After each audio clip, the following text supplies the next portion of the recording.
Let's do my mid-month wrap-up.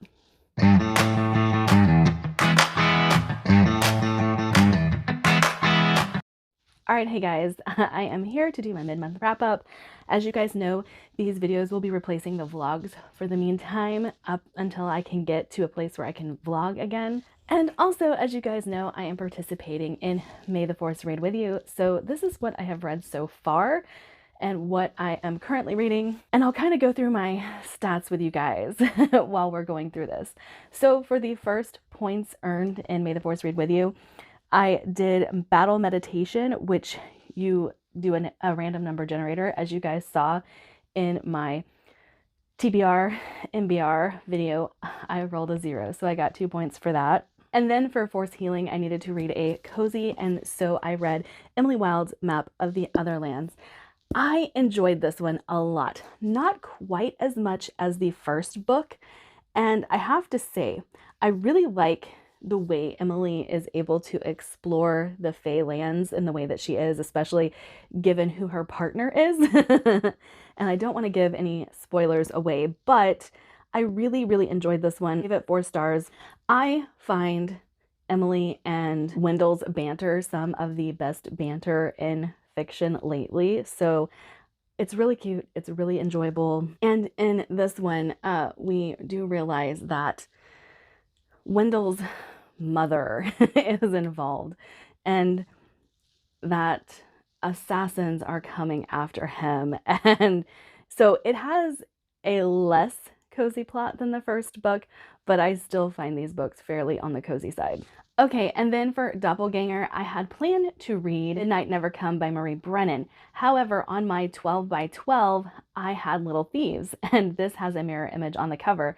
And so I was like, oh, well, I could just read that. And so I did. Little Thieves was so good. So good. I love Margaret Owen's writing, and she always puts little tidbits of horror into her books. And this one has some really interesting body horror going on with it. I don't think it's necessarily gory or gross because of the way it's presented, and I'm not going to tell you what that is because it's one of those read and find out type of situations. But we have a main character who is shady. She is a thief. And she gets entangled in this scheme that she started and ends up clashing with the gods of this realm. And it's really good. It's really, really good. It's very intricate. It's a little bit political, but there's more of like a detective mystery type thing going on here that involves magic. And I really don't want to get into the details. Like I said, Little Thieves is one of those books that the more you get into the book, the more the world is revealed to you, the more the magic is revealed to you. So I don't really want to spoil anything. And I do think Margaret Owen's books read a lot like that. And it's kind of becoming one of my favorite writing styles, like where the book in the beginning seems very unassuming, very generic, and then it just starts to build and build. T.A. Bruno does this. I've talked about that a lot.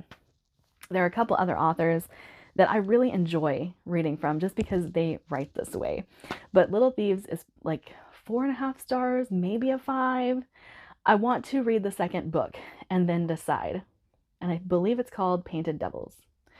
I will insert an image of the second book because sometimes I get her books flip-flopped in my head. Okay, and then for Transfer Essence, the name of the author had to be longer than the title of the book, or the author name had to be bigger on the cover than the title was. And so I ended up reading Yours Truly by Abby Jimenez. 5 stars. Loved this. Cried. So good. If you haven't read an Abby Jimenez romance yet and you like romance, what are you waiting for? Because oh my gosh, Part of Your World was fantastic. This was fantastic.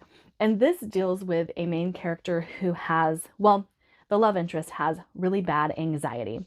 And our main character is very willing to assist the love interest in dealing with his anxiety. There is a very convoluted setup to this book, though, where our main guy here ends up in a messy breakup, and then his brother starts dating the girl, and he's devastated, but also kind of over it. Yet he can't make his brother believe that he's over it. So there's like a fake dating thing that starts happening with these two characters. She's coming out of a very messy divorce, and they just kind of want to enjoy each other's company and put it out there into the world that they're okay. But in doing all of this, they do find love with each other, and it's very cute. There is a little bit of miscommunication in this, but the miscommunication comes from the fact that they've established this fake dating setup, and they both catch feelings, and they're both very afraid to admit to the other person that they are into them, because this is the scenario that they've set up for themselves, and they think that it's all fake for the other person. So that's where the miscommunication trope comes in. But I don't think it's poorly written in this scenario. I think it's very well warranted. And then for Fatnir, they pulled all of the fantastical creatures from the new movies, but I always heard it in my head as Botnir. Anyway, that is irrelevant to what we're talking about. I gained a companion by reading Slanging of the Vampire Conqueror. This was 5 stars, guys. 5 stars. Absolutely loved it. Loved everything about it. I picked this up on a whim, though, because I was supposed to be reading An Ocean of Others, and I just wanted a vampire story. I know I've got a few on this list, and I was like kind of just scrolling through what I had this one on audio, and I was like, Carissa Broadbent, she's gonna deliver exactly what I want. She did not. However, I still really loved it. And we have a girl who is a seer. Don't really remember what exactly that they're called, but they're blind. They are purposefully blinded in order to serve their god. And they're told that a vampire conqueror has come to their lands, is planning to invade and destroy the kingdom. They send her to kill this guy because they believe all he is going to do is corrupt this land, and he's not good for what's coming. However, she is an orphan of war. And because she's an orphan of war, she's like, wait, someone is coming in to take down our big bad? Let him. And she goes in with this mindset of she really just wants this dude to win, even though she's actually been sent to kill him. And it turns into a lot of her helping him actually accomplish his goals, because she wants the fall of their former conqueror. In helping him, she catches feelings, and so does he. He ends up realizing what kind of person she is outside of what she has been told she is, and they just develop this bond over time, because she is a good person who does want to see the best outcome for her people, and he is a good person who just wants to see the best outcome for his people. However, he's cursed, and he has to fulfill this curse in order to see his people free. And I think this plays out in one of the best ways I've ever seen that specific trope play out. Loved it so much.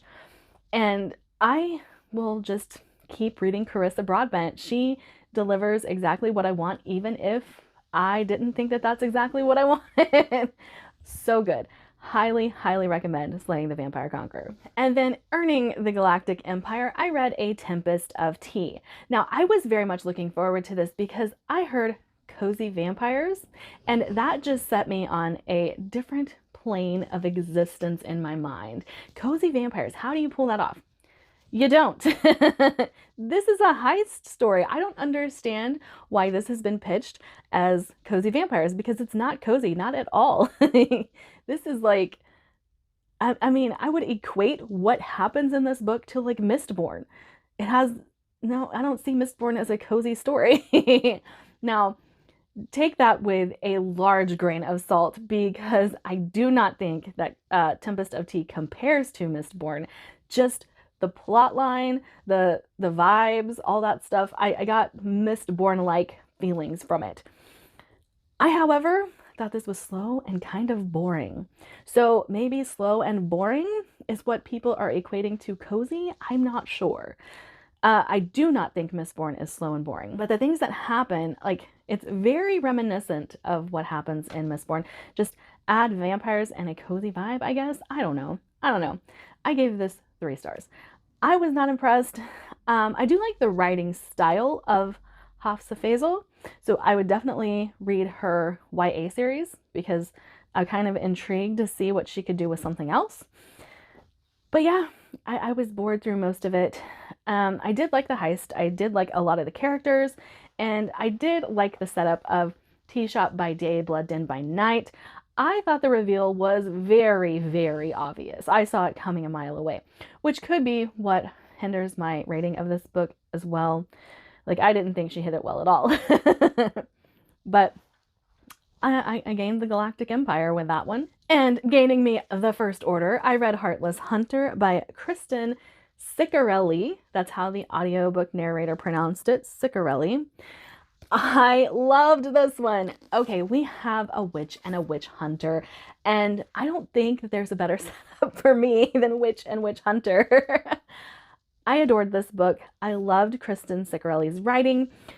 One thing I would like to say is that I have read enough enemies to lovers and witch and witch hunter stories that they kind of blend in my brain. While I love them, I can't separate them in my brain. However, in this one, we have Rune, who spends her days as a spoiled brat rich girl, and her nights as the Crimson Moth, who is a vigilante for witch justice.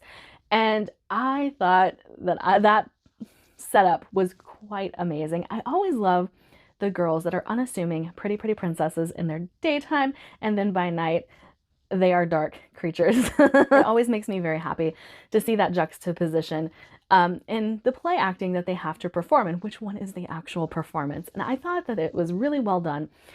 However, she comes up against a witch hunter, which is her best friend's brother. And this is where it gets a little convoluted. So the best friend is definitely in love with her, and she doesn't see it. She's blind to this fact, and she thinks that it is love, like a brother's love, not necessarily romantic love, and is very aware that they love each other. But when she gets tangled up with the witch hunter, Gideon,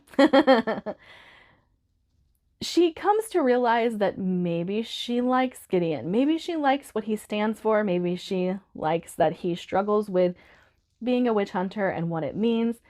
And maybe she is going about trying to help her people in the wrong way. But this does have a lot of cat and mouse scenarios, a lot of will they, won't they, based on the fact that they're mortal enemies, yet don't know it. Well, Rune knows it, but Gideon doesn't necessarily know it. And it becomes a very cute romance. And I don't want to give away the ending, but oh my gosh, it was so good, so good. Now, I know I have been on a romantasy kick lately, or just a romance kick. I'm kind of fine with it. I do still love epic fantasy and everything like that. And let's talk about that because I have 2 books that I'm currently reading. They are just taking some time for me to get through them. So I have Empire of the Damned that I just started. I'm like 2 chapters in here. However, you guys know I love J. Kristoff. This is going to be a quick read for me, even though it's a chunky book. And then the other one that I'm currently reading is These Burning Stars by Bethany Jacobs. I'm a little bit more than halfway through. One thing with this is I absolutely hate one of the characters in here, and the audio narrator is doing such a great job with this insufferable character that it's driving me nuts. Like, she's actually playing into the fact that this person is insufferable. She's playing into the fact that this person, like, the personality is coming through, and I hate this person. I totally just spit at you guys, I'm sorry. But I'm enjoying the rest of the story. And I do think once this rebellion kicks into high gear, I will really enjoy this. However, what has been promised, like every good revenge story, is baroque, intense, inventive, vivid, violent, and visceral. I haven't got to that part yet, and I'm more than halfway through. So I'm like, come on, let's kick it into gear. But I am really enjoying this outside of that one character. So I kind of keep bouncing back and forth. Once I can't stand that character anymore, I start to read something else. And then I go back to it when I finish that other thing. So it might take me a little while to get through these Burning Stars, but I am really enjoying it. Obviously loving Empire of the Damned so far. And I was talking to my patrons and I was like, oh, okay. My brain knew exactly what it wanted whenever I picked up Slaying the Vampire Conqueror, because it wanted Empire of the Damned. Like, it gave me right off the bat what I was looking for. And I was like, oh, okay. Well, the brain knew, even though I was fighting it. But I'm very excited with how my reading is going lately. And I want to step away from romantasy, but it doesn't seem to want to let me go. So I do have quite a few books that I'm looking forward to for the rest of this readathon. I am going to try and focus more on starships, weapons, and my other partners for this, because I've got quite a few powers already and corruptions and stuff like that. I've got quite a few of those, but that would mean Scarlet, Mickey 7, Empire of Exiles, Promise of Blood, A Feather So Black, Seeds of War, Ancillary Sword, The Will of the Many, and Vespertine are the priority reads. However, I can't promise that I'll even stick with this list. As you've seen, I've already changed out 2. But I will be reading Vespertine with my patrons, so that is a given.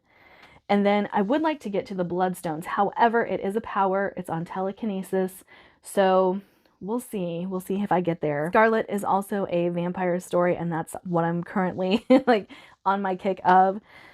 So I might get my TIE Fighter next. But like I said, I'm really enjoying the books that I'm reading so far for this readathon. I feel like the amount of books I gave myself to choose from really didn't hinder my don't tell me what to do mentality. All right, but that's it for me today. Like, subscribe, do all the fun things, and I'll see you guys in my next video. Bye.